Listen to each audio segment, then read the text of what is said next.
Amantíssimo Pai, Deus eterno, estamos te aguardando, esperando. Ó Deus, Tu és a nossa esperança e cremos, Senhor, na Tua vinda e somos admoestados por Ti para estarmos vigilantes, porque ninguém sabe nem o dia, nem a hora que o Senhor há de vir. Mas qualquer hora pode ser no cair da noite, à meia-noite ou de madrugada, no cantar do galo, e o arrebatamento será universal. Aonde estiver os teus, todos serão recolhidos. Aqueles que partiram ressuscitarão, e aqueles que estiverem vivos serão transformados num abrir e fechar de olhos.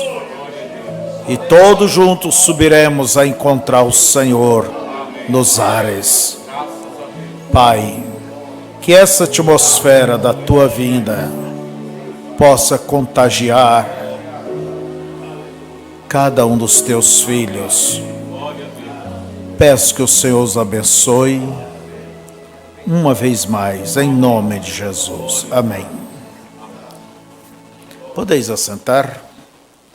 A nossa boa noite a todos. E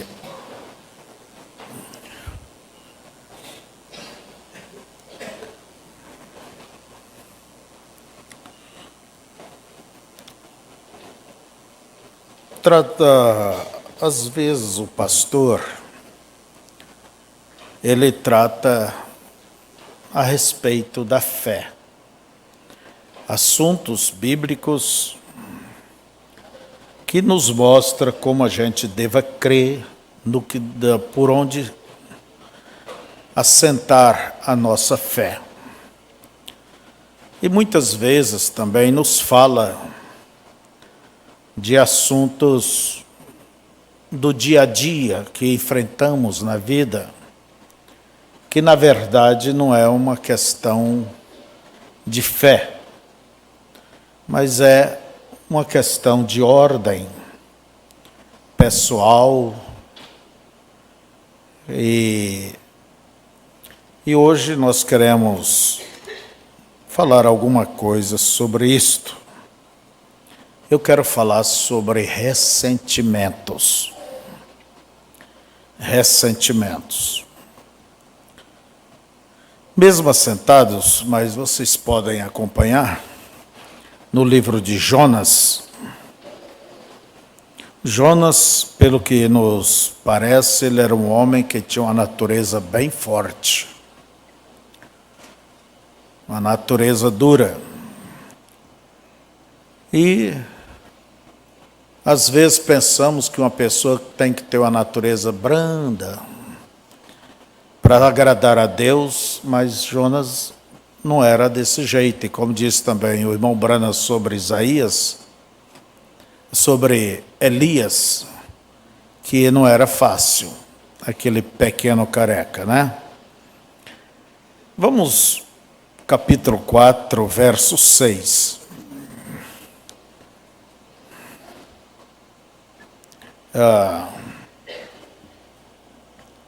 Vamos começar antes. Eu vou começar com o verso 1 do capítulo 4. Mas desgostou-se Jonas extremamente disso e ficou todo ressentido. Por que ele ficou ressentido? Vocês prestem atenção quando eu falo isso. Porque ele havia profetizado contra a cidade de Nínive. E o prazo era 40 dias. E ele simplesmente subiu ali para cima e ficou esperando para ver o que acontecia.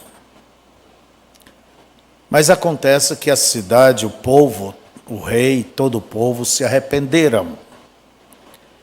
E o arrependimento é a única coisa que detém a ira de Deus. Então Jonas, ele, como diz a nossa leitura, ficou desgostoso com isto, porque Deus não destruiu aquela gente. Os ninivitas, eles eram inimigos de Israel. Para dizer a verdade, foi um dos povos mais cruéis, a ponto que as Escrituras, através de um dos profetas, diz: quem é que não sofreu com vocês? Eles arrancavam os olhos dos seus prisioneiros, quando deixava bem. Então, os assírios foi aquele império antes de começar o império babilônico, aquela cabeça de ouro mostrada na estátua. Então, eles sujeitaram aquele mundo de então. Israel sofreu, todos sofreram nas mãos deles, inclusive Sargão II, que era um rei da Síria, destruiu Israel e levou cativo, destruiu Samaria e levou eles cativo lá para as terras da Síria. Então, não era um povo que agradava ao paladar, o gosto dos israelenses. E quando Deus disse para Jonas: vá até a cidade de Nínive e proclama e dê-lhe este prazo, Jonas, saiu por aqui, fugiu. Entende? Ele não queria o bem daquela gente. Mas ele também tinha um pressentimento que podia se dar o caso daquele povo se arrepender e Deus passasse a mão por cima. E Jonas ficou ali aqueles dias, 40 dias olhando, e quando viu que não veio nada, a Bíblia nos diz que ele ficou desgostoso, né? E extremamente, quer dizer, ele ficou magoado, ficou ressentido disso e ficou todo ressentido. E orou ao Senhor e disse: Senhor, não foi isso que eu disse estando ainda na minha terra? Por isso me preveni fugindo para Tarsis, pois sabia que és Deus piedoso e misericordioso, longânimo e grande em benignidade, e que te arrependes do mal. Peço-te, pois, ó Senhor, tira-me a minha vida, porque melhor me é morrer do que viver. Então você vê o gênio dele, não era fácil, né? Você fica mais tranquilo também, não é certo? E disse o Senhor, aí Deus conversou com ele: é razoável esse teu ressentimento? É razoável esse teu ressentimento? Então Jonas saiu da cidade, assentou-se ao oriente da cidade, e ali fez uma cabana e se assentou debaixo dela, à sombra, até ver o que aconteceria à cidade.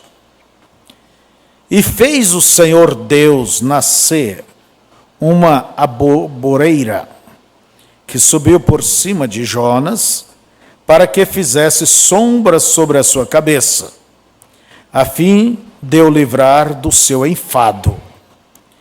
E Jonas se alegrou em extremo por causa da aboboreira. Mas Deus enviou um bicho no dia seguinte, ao subir da alva, a qual feriu a aboboreira, e esta se secou. E aconteceu que, aparecendo o sol, Deus mandou um vento calmoso, quer dizer, um vento quente, né, oriental, e o sol feriu a cabeça de Jonas e ele desmaiou. Aí que o homem ficou bravo, né? E desejou com toda a sua alma morrer, dizendo: melhor me é morrer do que viver. Então disse Deus a Jonas: é acaso razoável que assim te enfades por causa da aboboreira? E ele disse: é justo que me enfade, a ponto de desejar a morte. E disse o Senhor: tiveste compaixão da aboboreira, na qual não trabalhaste, nem a fizeste crescer, que em uma noite nasceu e em uma noite pereceu. E não hei de eu ter compaixão da grande cidade de Nínive, em que estão mais de 120.000 homens, que não sabem discernir entre a sua mão direita e a sua mão esquerda, e também muitos animais? Então nós vemos que o ressentimento, Jonas estava todo ressentido, todo magoado, e todos nós, todas as pessoas, todo mundo passa por ressentimentos. Você passa, eu passo, mas nós devemos procurar saber lidar com os ressentimentos. Às vezes você pode estar ressentida com seu esposo, esposa, com este ou aquele irmão, com isto ou aquilo, que falaram de você, e você esquece que Jesus disse: alegrai e regozijai-vos quando falarem todo mal contra vós. Tá, quer dizer, não dê atenção. Se aquilo é uma calúnia, você simplesmente descanse. Porém, se aquilo que fala tem endereço, você deu uma margem para aquilo, então você também deva administrar aquilo de uma maneira cristã, não é certo? E nunca usar do seu poder, da sua autoridade, nunca usar dessas prerrogativas, mas ser sincero contigo mesmo e humilde. Agora, o ressentimento, ele vem. Pode acontecer quando você ouve o não, quando alguém lhe contraria. E o ressentimento, ele é como, se você não souber lidar com ele, termina aquilo, vai se transformando em um veneno em seu coração, e apodrece o seu coração. Eu quero ler aqui na mensagem as instruções, aliás, o sextuplo propósito de Deus para Daniel. Irmão Branham, ele conta um caso de um homem, de um certo irmão, e nós vemos que este irmão era uma pessoa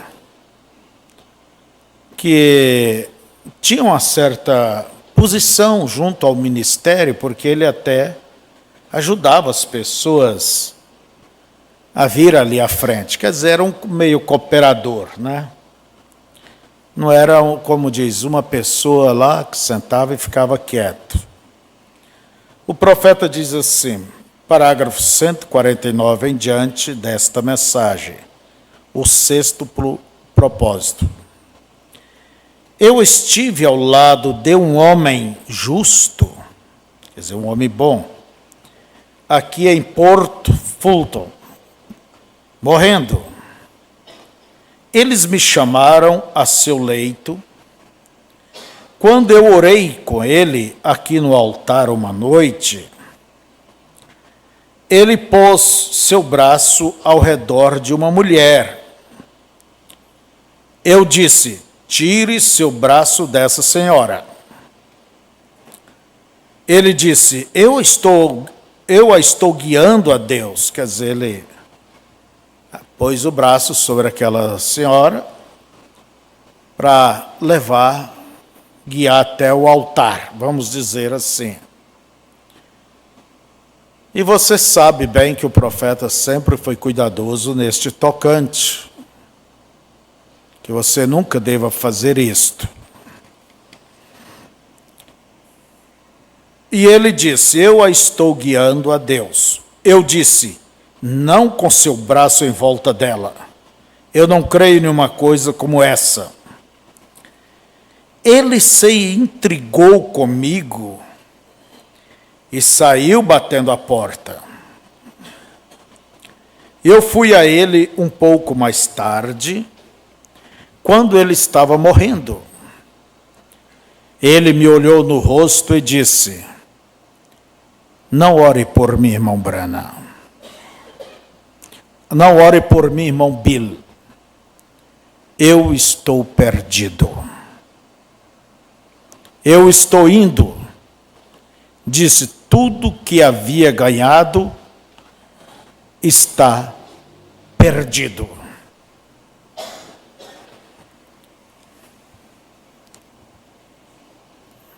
Então vocês observam. Ele foi repreendido e ele não suportou a repreensão.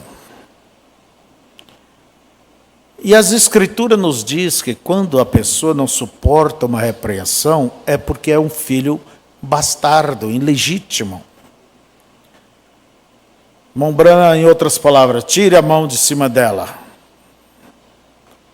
Não, eu estou... Mas o profeta mandou que ele tirasse, ele saiu brabo, saiu nervoso, agitado. E ele alimentou essa dificuldade. Olha bem, esse ressentimento, essa mágoa. E era um homem bom. Por certo, ninguém lhe pensava que ele não erraria jamais. E quando foi chamada a atenção, e ele simplesmente alimentou aquilo dentro dele. Eu quero dizer a vocês que isto é uma das piores coisas que possa haver,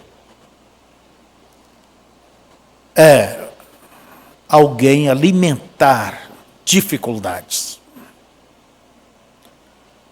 Você tem que vencer elas ou elas te vencerão.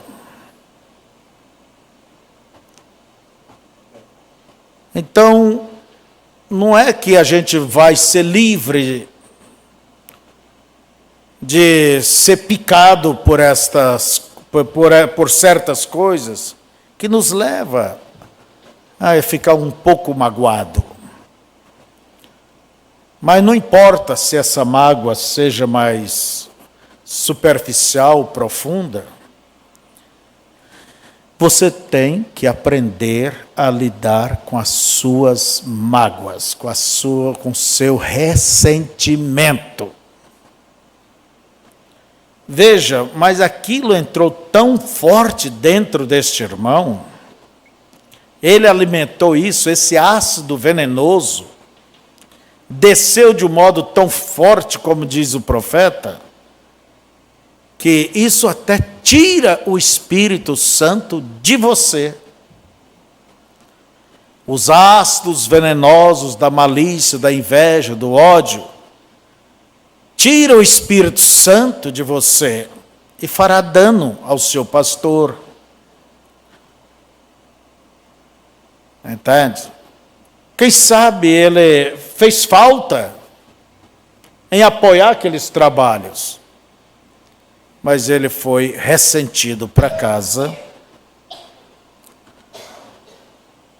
E passa-se o tempo, quando ele estava morrendo, lá estava o irmão Brana, como um irmão, e ele chegou a dizer: não ore por mim, irmão Bill, eu estou perdido. Eu estou perdido, tudo se perdeu. Quer dizer, lutei por tantos anos, espiritualmente, mas a mágoa, o ressentimento, me matou. A morte, ela pode vir de várias formas. Nós vemos que Caim também alimentou o ressentimento, porque a sua oferta não foi aceita por Deus. E mesmo Deus dizendo para ele: se tu fizeres o que é certo, não há aceitação para ti. É Gênesis 4:6. Mas mesmo ele sabendo, ao invés de estar agradecido, oh Deus, obrigado, meu irmão encontrou uma forma de reencontrar contigo. Veja você, porque Deus não aceitou a oferta da mão de Caim, porque era uma oferta fora da linha de Deus, e ele ficou tão ressentido. E vocês sabem o que é que ele fez. Ele vingou, ele saciou seu ressentimento, matando o seu próprio irmão. Como que Abel era o culpado, por Deus não ter aceito o seu sacrifício, a sua oração e sei lá o que mais. E a verdade é que aquilo trouxe uma tragédia na vida daquele homem. E às vezes é o que acontece, o ressentimento traz tragédia. Traz a tragédia. Se eu não me engano, Davi, ele tinha um conselheiro chamado Aitofel. E quando seu filho Salomão se levantou contra ele, contra Davi, esse homem se tornou conselheiro de Absalão, isso é, Absalão. E ele deu um conselho para Absalão, e diz a Bíblia que o conselho dele era como se fosse de Deus. Mas houve um outro conselheiro ali que falou diferente, e ele viu que o seu conselho não foi acatado. Ele saiu, foi para sua casa, pôs as coisas em ordem e se enforcou. Eu sei que ele se matou. Quer dizer, olha o ressentimento. Quantos suicídios acontecem? Só que não são divulgados, e ainda bem. Contrariado com o não do pai, com o não da mãe. Entende? Contrariado por coisas pequenas. E você veja que, principalmente no meio dos adolescentes, da juventude, é onde mais acontece o suicídio. Por que chegar a um extremo desse, a uma tragédia dessa? Uma certa jovenzinha em nossa cidade, isso há muitos anos atrás, saltou do maior prédio da nossa cidade naquele tempo. Uma garota jovem, porque a mãe e o pai não permitiu que ela namorasse. com aquela idade. Ela se atirou lá de cima e era filha única. Então você veja que o ressentimento é perigoso. Tanto no natural, para o natural, quanto os lares destruídos, como o lado espiritual. Estou perdido, irmão Billy, não ore por mim. Quer dizer, tudo se foi. Tudo pelo qual lutei, tudo pelo qual me esforcei, perdi tudo. Por causa de quê? Tire a mão dela, rapaz. Isso dá uma aparência de mal. Vocês estão entendendo? Então há coisas que parece que não é tanto.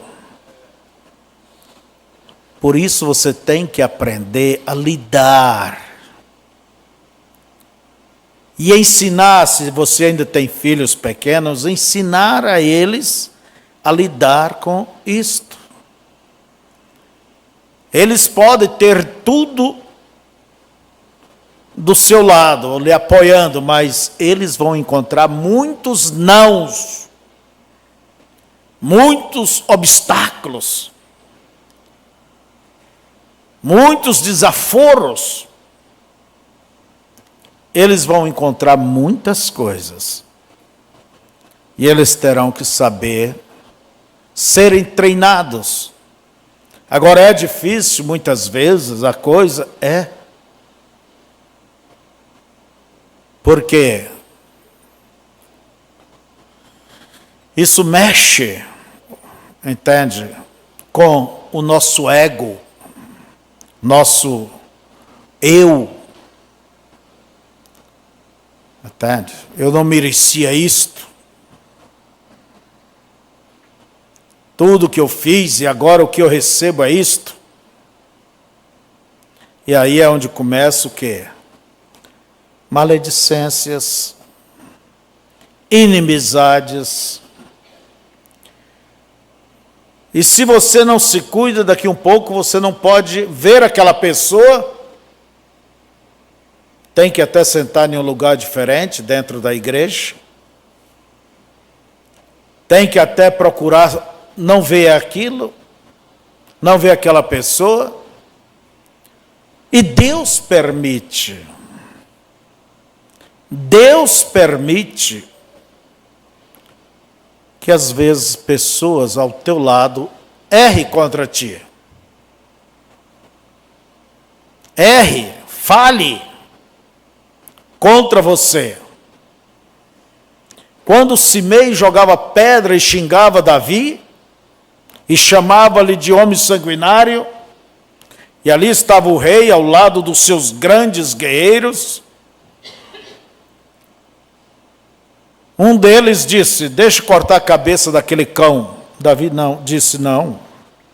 Deus mandou ele fazer isto com Davi.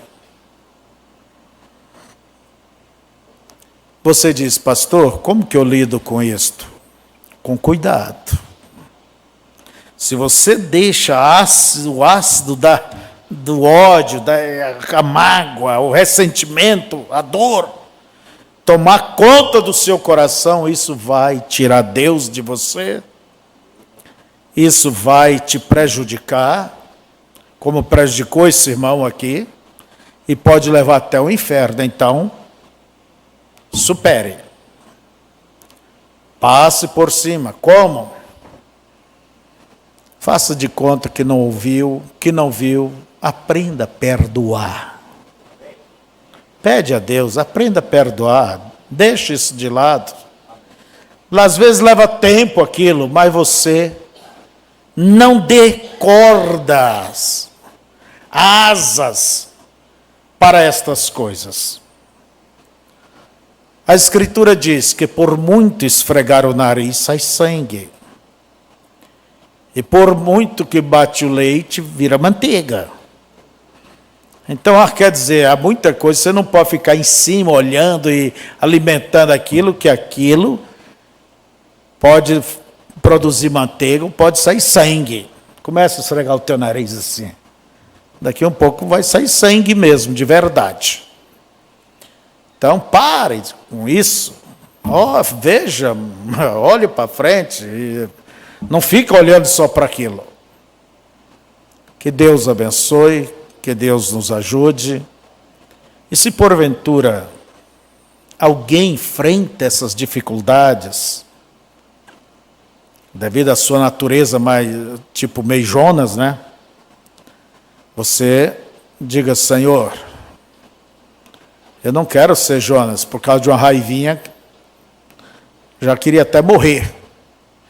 Não. Não faça isso. Peça a Deus, lute contra você mesmo. E que o Senhor possa nos abençoar, possa nos ajudar. Amém? Então nós temos nossos irmãos aí pela internet, entende? Pará, Rio Grande do Sul, Santa Catarina, São Paulo, Mato Grosso, Amazonas, por toda parte, né? Alagoas. Que Deus possa vos abençoar e que você também, meu irmão, minha irmã, escute isto que acabamos de falar. Pare, pense, analise e assim vamos servir melhor a Deus. Amém? Feche os vossos olhos. Pai, o Senhor conhece cada um de nós por dentro, por fora, o que está lá dentro de cada coração. E essa noite estivemos falando, eu senti de trazer isto, por certo alguém necessita. Eu oro por este alguém, para que tu lhe des graça, força, e não deixe com que a mágoa, a dor, a raiva possa matar a sua vida espiritual. Pai, eu oro por cada um que porventura enfrenta, Senhor, isto, devido à sua natureza, ao seu modo, mas que aprenda e o Senhor possa ensinar e nos ajudar a todos a estar de pé diante de Ti. Eu sei que é preciso às vezes engolir as coisas, Senhor, mas nos ajude a engolir. Ajuda-nos a olhar para frente. Em nome de Jesus. Amém. Então vamos nesse instante orar, e vocês da internet também, procure um meio de orar aí na sua casa. Então, nossa boa noite, eu despeço de vocês e vamos todos aqui agora, a igreja, vamos orar. Amém? Converse, fale com Deus, converse. Comece as suas orações conversando baixinho. E à medida que você entra no Espírito, deixa que o Espírito lhe conduza. Ore por essa reunião dos jovens ali no Rio de Janeiro. E eu peço que ore também por mim, em tudo.